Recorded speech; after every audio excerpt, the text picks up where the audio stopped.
Opportunity to experience what I do for other people and how I have the deep kind of open attention that I give them that you're giving to me, and you're allowing me to experience it in a way that I don't know that there's anyone else on the planet. Nobody. I seriously, it is what an incredible blessing. Well, I appreciate that, and I know a little bit about what you do, mainly from stuff you did 35 years ago, with some famous interviews with Peter Tork and Mel Blanc. Yeah, and I'm sending you some more this afternoon. I'm sending you some stuff that out of the '80s. Some comedy that I did out of the '80s, and I'll be sending some others that'll give you a little pieces in that. Well, I really enjoy it, and I'm as interested in you. You know, of course, it's exciting seeing Mel Blanc, who I didn't, comprehend his talent until I watched your interview, and it was fascinating to see that. But I'm as interested or more interested in you and how you handle yourself with these people, maybe because I identify with you. Yes. And what you're working for as a person and as an interviewer. So both of us are coming into it's really, I find it interesting that both of us are coming into a time where we're connecting with something essential within us. Mm-hmm. And so here at our age, this ends up being a beginning for new chapters and new openings of vistas, where we're taking all of the work that has happened, that has been ripening and working and coming, and it's coalescing, and then we're synthesizing it into what we're doing. You with Pappy's Perch, you with the work of your storytelling and the interviewing that you're going to be doing, the documentation, and getting into the documentary mode, using your journalism skills, which are astounding. I mean, you have what you do when you interview, and the amount of deep assessment and recording of the interviews that you do when you've taken notes. Yes. As a journalist, as someone who has done this, who has done feature stories, who has done work, I am in awe of your talent. Well, that makes me feel good. The funny thing is, Dennis, in the early '80s, I did some interviews of sports figures in Houston. But since that time, I really haven't written journalistic articles, so it's so funny that you use the word journalist to describe me. I've never told anybody that I'm a journalist, and you kind of came up with that, which I very much appreciate.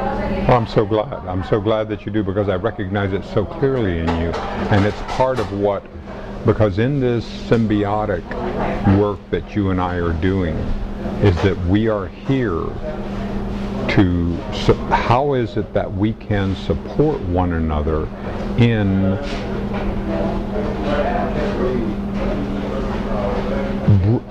bringing all of our full spectrum lives to the table, so that we're using it.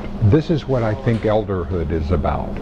This elder part of the tribe, mm-hmm. of the human tribe, that once we enter into it, it appears as if that in our society that we've forgotten something. We've like taught.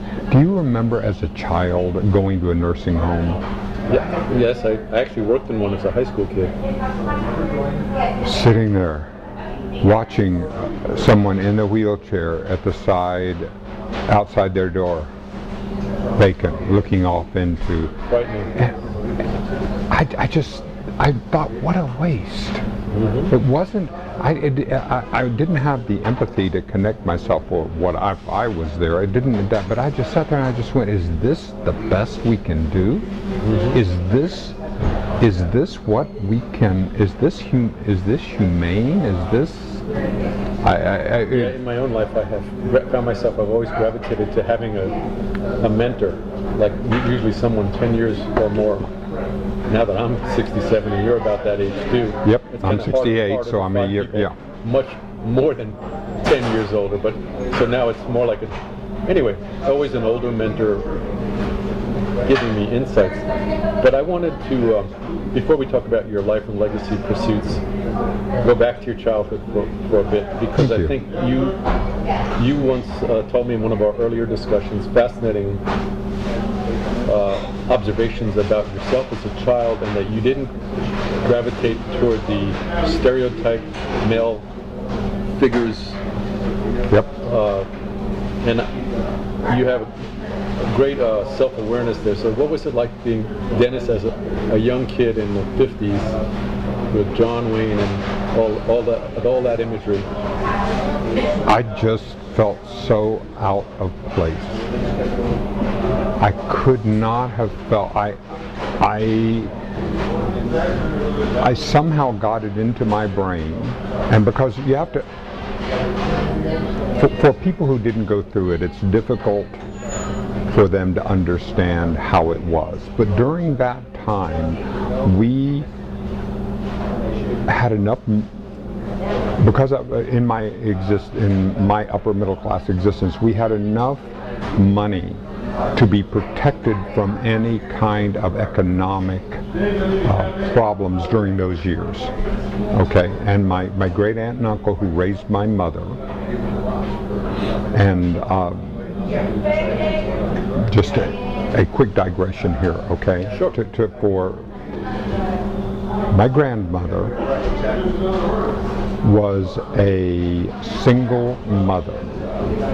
She was an auditor for a number of hotels around the country. She was a traveling auditor. So she asked her sister and brother-in-law to raise my mother.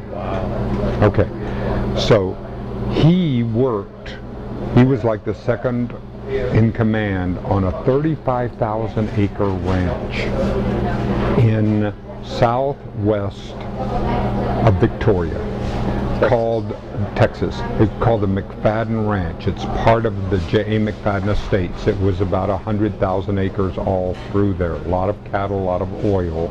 There was a mercantile. There was a full store. It was a full working ranch when I was there. Although it was at the end of it, it was a full working ranch. I mean, there's a big mercantile. There's a school there, so kids up through junior high could go to school. There was a restaurant at one time, and all the ranch hands and the people, the mechanics and the people that made a ranch work lived on the ranch. And this was a time when people were leaving. Now, because we had my great aunt and uncle they became my grandparents. Mm-hmm. They raised my mother. Yes. My mother goes to San Antonio to Incarnate Word. After she came back from Stevens, she was going to Incarnate Word during the war. My father is from Mexico. He comes there. He goes to St. Mary's for engineering. They meet during the war and fall in love, get married, and so that's how that happened. They go back to Mexico. I'm born a year and a half later in Mexico. My family is very famous in Mexico, right? Known all over the country for tardan hats. It's sombreros tardan. It's known as the gift to Jack and Jackie Kennedy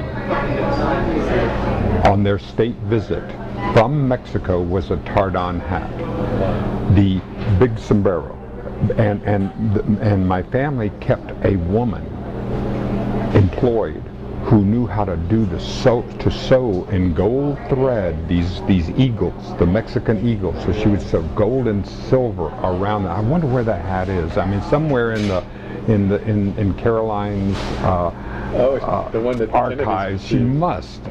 There must be this hat. I doubt that they would get rid of, or at least it's somewhere. Anyhow, so but my father is the second born in a very European family. You know, my family was from France, and it came, and that's when they came and started the hat business in Mexico, and that was when everyone wore hats, and they wore felt hats, and so it was the equivalent. As a matter of fact, even Stetson had some licensed some of the process to make the 10x silver beaver, so they made the silver beaver hats and beaver hats and all the felt hats. That's what they were known, what the family was known for, and wouldn't change. My grandfather, we make hats, we make felt hats, and that's when my father, who is the second born and primogenitor, so therefore my uncle took over the business, and he was in charge. So my father couldn't get his ideas. We need to diversify. We need to make shirts. Let's do all the things that we can do, because nobody would listen. So my mother says, look, come with me to the United States. Let's go. We'll start in the United States. You'll do great. No, he can't make the decision. So she leaves with me and says, this will make him do it, and goes back to the United States. He won't come. And so so they file for divorce, and I become an American citizen at age 6. There's a picture of me in the paper of being with a German, a kid from Germany, and we're shaking hands, and I gave the Pledge of Allegiance at 6 years old, and to become a citizen of the United States. I came here speaking only Spanish. Now, I think that was the background of this, John, is that I think that there was a trauma, a breaking of my trust and feeling with men at that time, because I have very clear memories of being 3 years old in Mexico. I have incredibly clear memories of being 6 years old in Victoria, Texas, when my mother had remarried to her second husband. I have a blank spot, a complete erasure. It's like whatever the trauma was, my sense of disconnect from my father, whatever it was, I don't know. The psychology, toss it in there.